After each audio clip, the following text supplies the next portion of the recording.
Welcome to your extra shot of sunrise. Carlos Diaz along with Meredith Juliet. And Meredith, I have extra shot now on my computer here because I'm at the desk. And let me tell you right now, people say good morning even before the show starts. Your dad was the first guy to chime in with a good morning. Of course he was. Sherry also chiming in. Chris, Joyce, Marlene, Tammy, and Marvin. Ooh, Marvin. All saying good morning this morning, so it's all good news there. But that's the good news. We start with some serious news and the protest overnight in Brooklyn Center, Minnesota. Protesters were out for a fourth night in Brooklyn Center, protesting over the death of Daunte Wright. He was shot and killed on Sunday after being pulled over by police. Prosecutors are charging Officer Kim Potter with Wright's death. Potter resigned earlier this week, but was taken into custody yesterday. She was released after posting bail. She's scheduled to make her first court appearance today via Zoom. We'll continue to bring you the latest from Minnesota. You can keep track on our website as well, WTHR.com, and on our news app. So we go from that to the vaccine. Yeah, we want to tell you guys about the Johnson & Johnson vaccine pause, which we heard about yesterday, but the CDC says it needs more time to make a recommendation on how to move forward. So right now the vaccine is still on hold. This is after reports of blood clots in a handful of women. Now the issues are very, very rare, but they are serious. Dr. Anthony Fauci says he doubts this pause is going to last for long.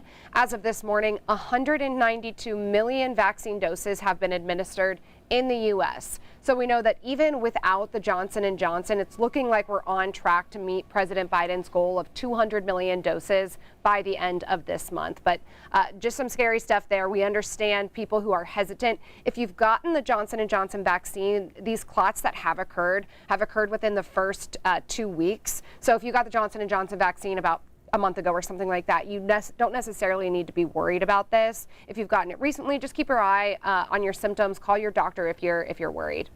Yeah, and that's what we're talking. Some of those symptoms include severe headaches, abdominal pain, leg pain, shortness of breath. And as you said, if any of those pop up, you're asked to call your doctor.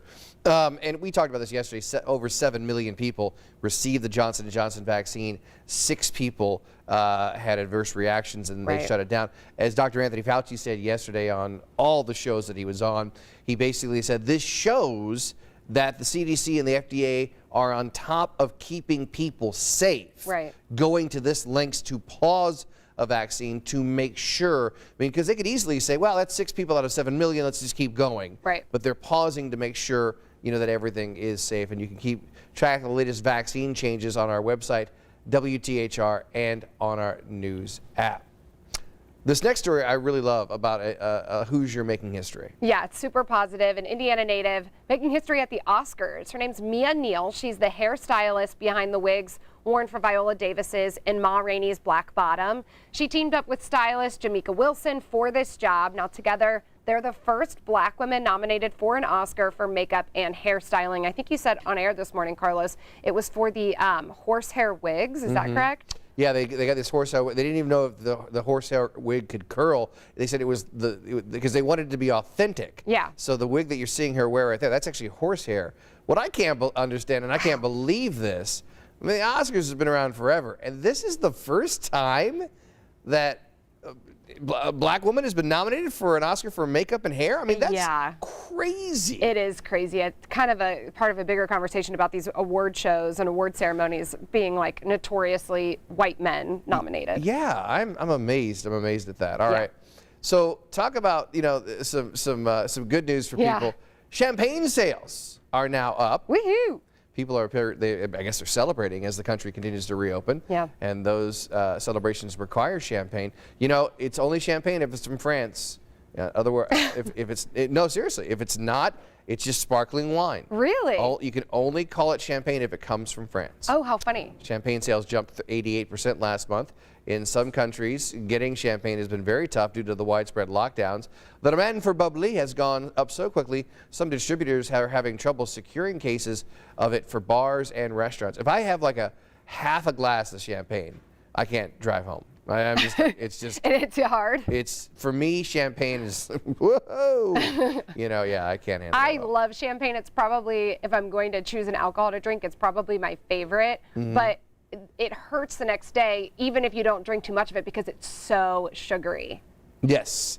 drink a lot of water before you go to bed if you've had some champagne. Yeah. So, and this will be fun. This next story is kind of fun because I have a dog, you have a dog, and there's a Busch beer contest that your dog could easily make you a ton of cash from. So Busch is offering $20,000 for your dog to taste test its new dog brew. It's alcohol free and of course, it's canine friendly.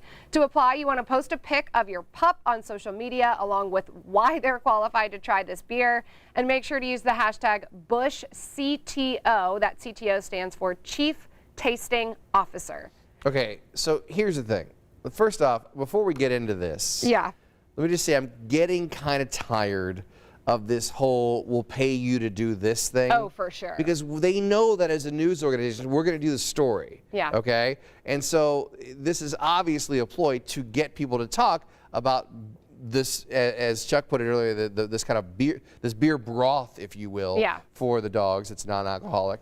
And we're talking about it. You Of know, course, so they we get fell for the bait. They get the free pub rather than them just coming out and saying that they have this new, beer for dogs. Yeah. They're offering, and so the $20,000 they're offering up is like paying for the advertising they're getting right now. And it's crazy because I'm sure your dog is like mine. My dog would drink it for free. I mean, she will eat anything. Oh, yeah. She eats like cigarette butts off the ground. I mean, Yeah, exactly. She doesn't need to be, paid or chosen to do this. That leads us to a great question in our comment section, and I know we're getting to the end of Extra Shot, but we can still get some of these comments. What is the craziest thing that your dog has ever eaten? I'll begin. Back when I was living in Atlanta, I was on the Atkins diet, and I Okay. had those Atkins bars. And if you know, sorry, I wasn't on the Atkins. I was on a high fiber diet. And if we used to have a slogan. Do you know what a Fiber One bar is? I know what it is, but I don't think I've ever had one. Okay, if you have one, how do I put this? You need to stay close to a bathroom? To a bathroom. Okay. Okay. If you have two, you basically got to call in for the week. Okay. Oh, God. Because it's not a good look. Okay. So and the people out there know what I'm talking about. So I come home and my dog, who was a puppy at the time, Oh no.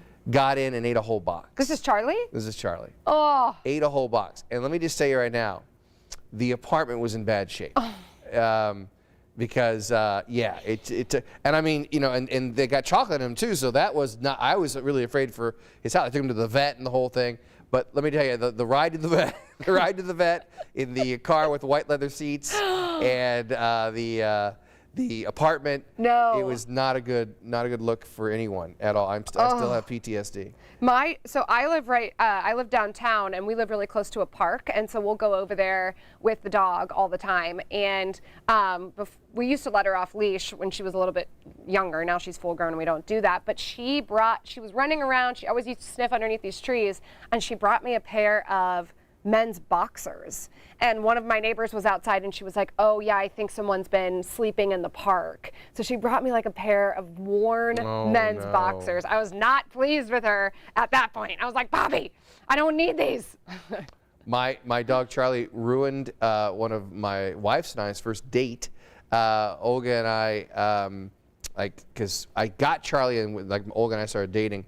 And literally, I was meeting up with Olga at Universal Studios in Florida, and I was living in Atlanta, so I drove down from Atlanta, and I brought Charlie with me because you need the puppy advantage. You need the cute dog, You yeah, need the cute dog, yeah, exactly.